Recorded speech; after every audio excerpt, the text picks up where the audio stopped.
everyone. Good morning, good afternoon, and good evening. Happy time of day wherever it is in the world you are when you are here.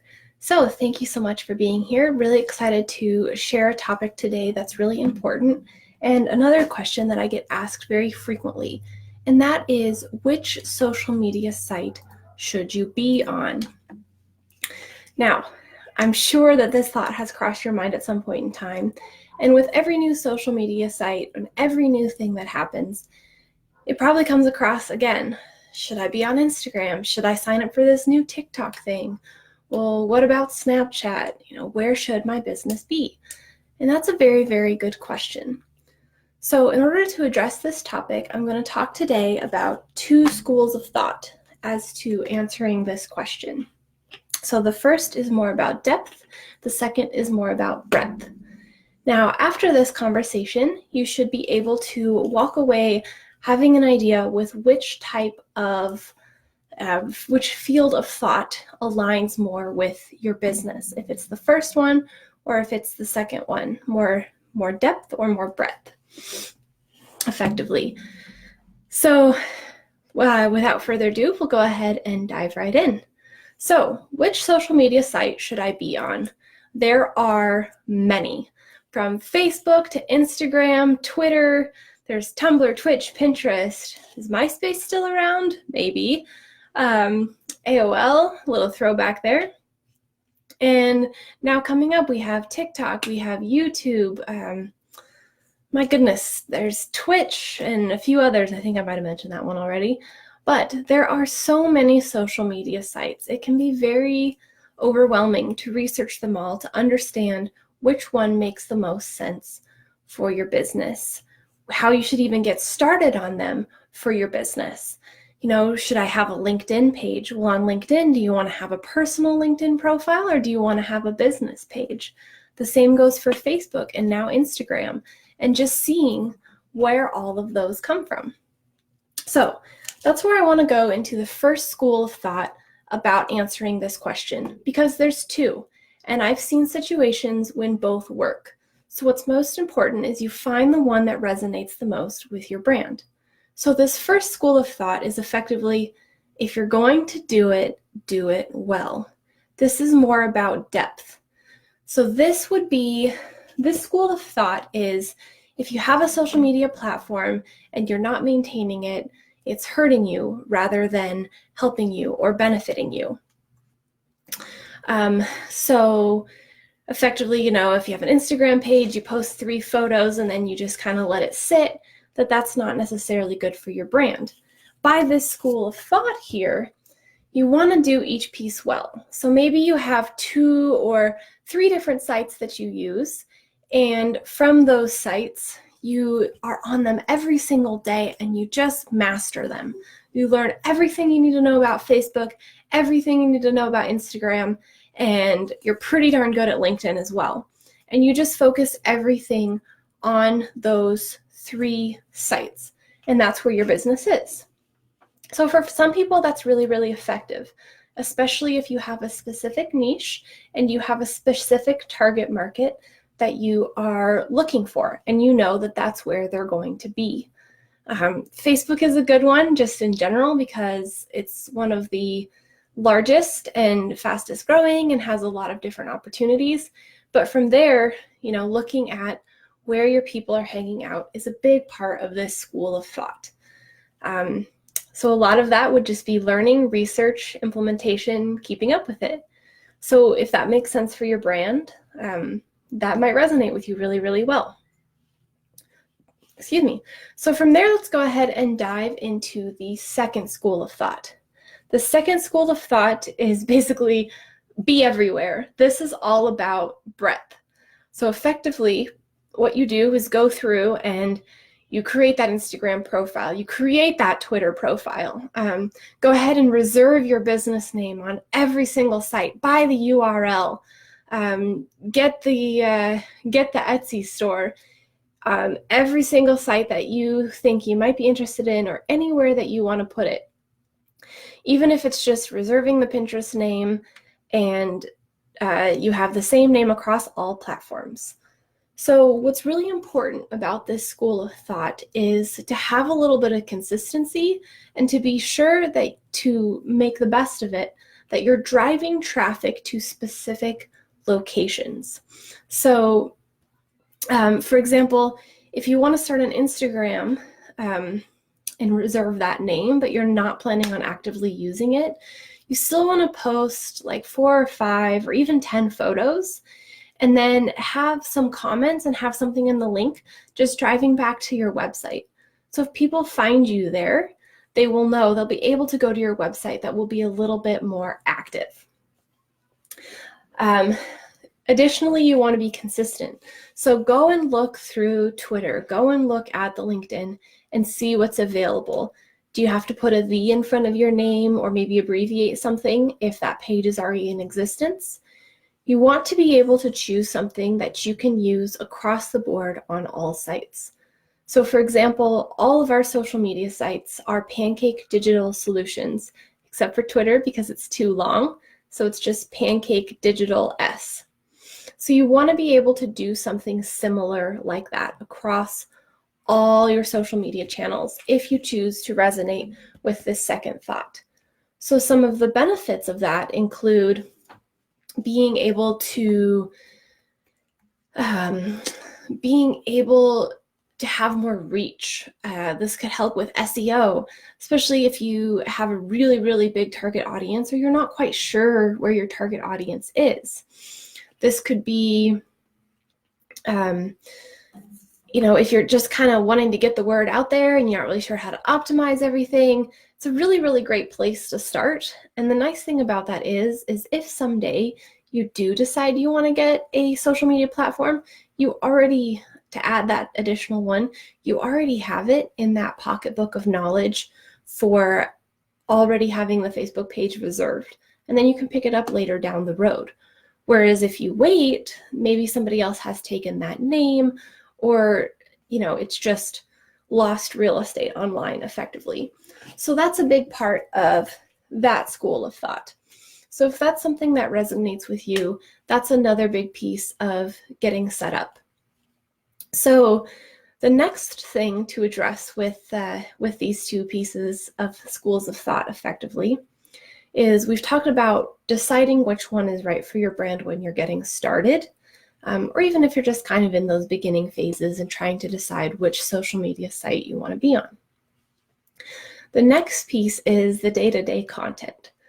So posting from day to day, what you're doing from day to day, what that looks like for you and your business.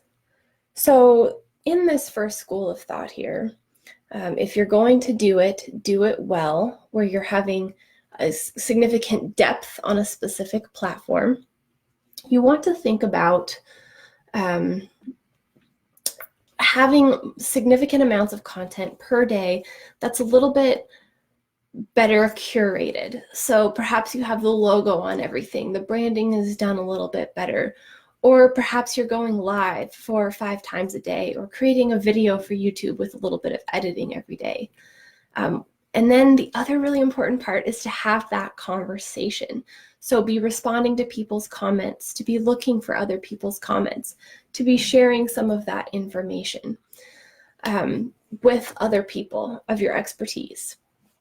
So that's a little bit about what that day-to-day will look like. Is you want to make sure you're really hitting that depth point of this school of thought to know everything you can about that site.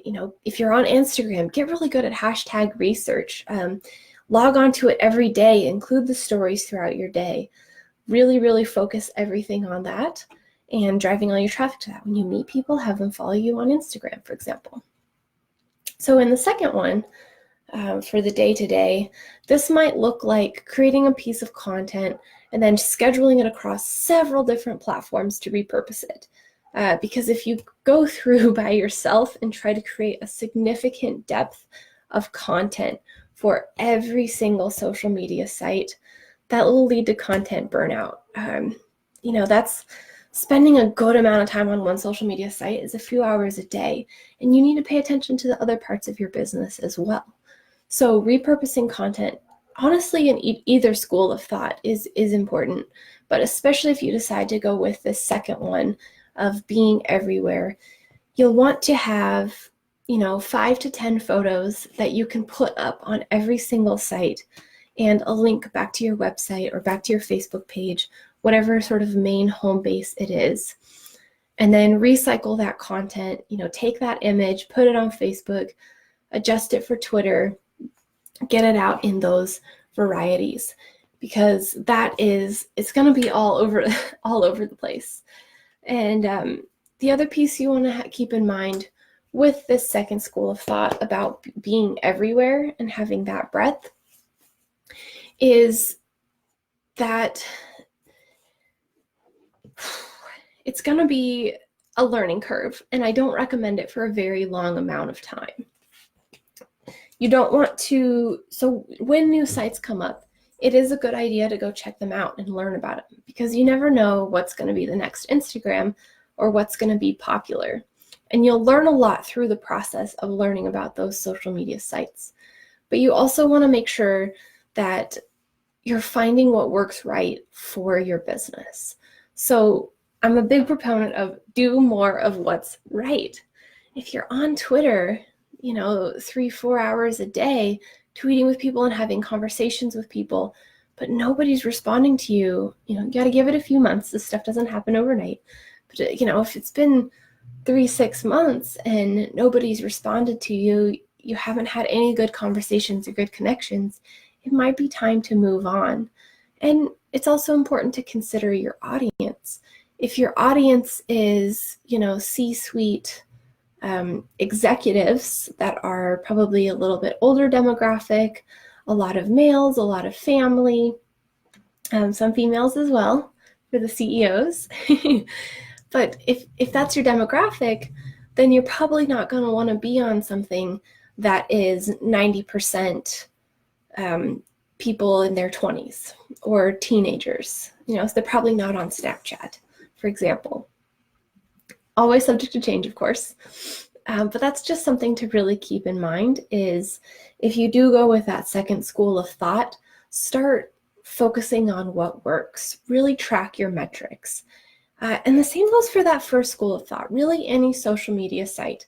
If you're posting a lot on it and you're just not getting responses, you're just not getting that feedback after several months, it takes a while to build. But if you really are doing it correctly, you're posting frequently, you're having conversations, you're interacting, you've learned about it, you've created interesting content that starts a conversation, and it's just not working, then maybe it's time to spend more time somewhere else. So those are the two main schools of thought about which social media site you should be on. So hopefully at this point you have a pretty good understanding of that first thought, that is the depth, the being very, very specific and concentrated at a few, 1, 2, 3 specific sites. And that second one being more about breadth. And so that would be being everywhere, creating an account in every single social media site that comes up, posting a few bits of content on it, and just being sure that you've reserved that name everywhere. So from there, from the understanding of those two different schools of thought, the action steps that I hope you'll walk away from is deciding which one of those resonates really well with your brand and choosing to go ahead and move forward with it. So if you have chosen that first school of thought, you really think depth is the right thing for your business, and you want to focus really specifically on 2 or 3 or 4 different sites, then you're going to want to figure out what are those few sites. Is it going to be Facebook and Instagram? Is it going to be LinkedIn and Twitter? What is going to be something that you are happy to be in every single day, that you think your audience will be there, that'll create content? If you don't like making video, YouTube probably isn't going to be the best choice. But to follow that first school of thought, if that's the way you go through, figure out what's worked well in the past. What do you enjoy doing? What kind of content can you share and talk about that's going to be useful for your audience? And pick those sites and start spending time on them. research them, take a class, learn about it, and just be on there all the time. Become an expert at those specific sites. Now, if you're walking away from this thinking, no, I really prefer that second school of thought, I want to be on as many as possible and have a much wider breadth, I don't necessarily care about being an expert in any of them, then what you're going to want to do is just go through, write down a few names that you like. If you already have a Facebook page and you have that username, go see where it's available or the closest variation possible that you need to get. Again, Pancake Digital Solutions was too long for Twitter, so we did as much as we could until it cut us off. And sometimes that's okay if that's what you have to do. But walk away from this and go through, write down every single site, create those profiles, have 5 to 10 images that you can post on every single one, and drive them back to the main place that you know you can check every day, like a website or a contact us page, giving people that call to action of what to do when they find you, how they can reach you, how they can contact you. And then another really big hint with that one that's super helpful is make that list. So have a Word document, a Trello board, somewhere that's going to be useful for you, or write it down on paper. Nothing like a good old pen and paper for some notes. Always appreciate a good notebook.